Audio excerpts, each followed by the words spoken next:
here at the Erie Canal, the original canal bed. It's right behind me.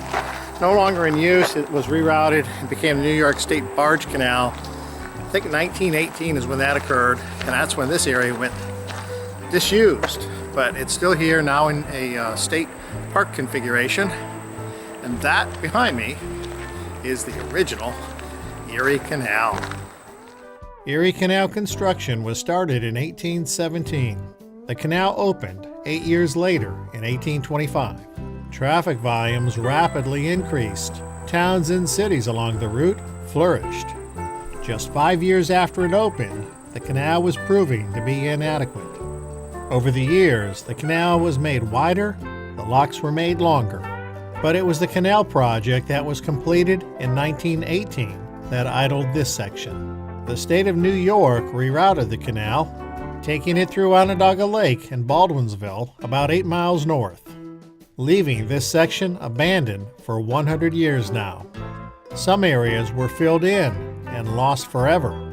Some have become so overgrown they're unrecognizable.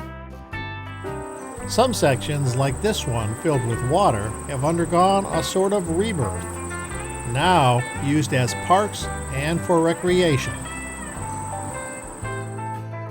I am at the Sim Store Museum on the north bank of the old canal, a replica of the original which once existed 2 miles east of here. In its day, it was likely a welcome stop, a sort of oasis where one could get something to eat and stock up on supplies along the waterway.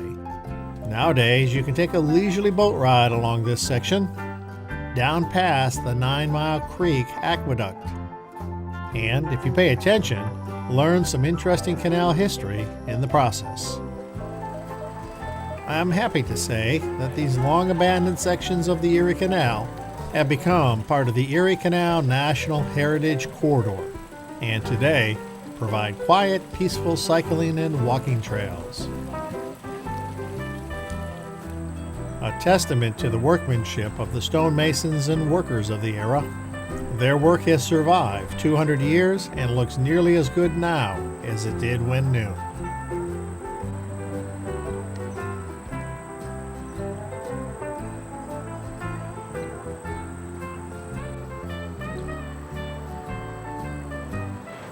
This is the remains of the old gear lock.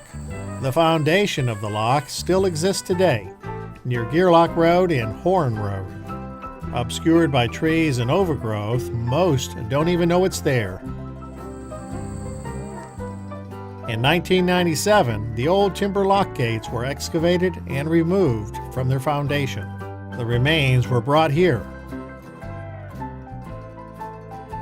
You can still see how the gates functioned, with large wooden vanes that allowed water to flow into and out of the lock chamber.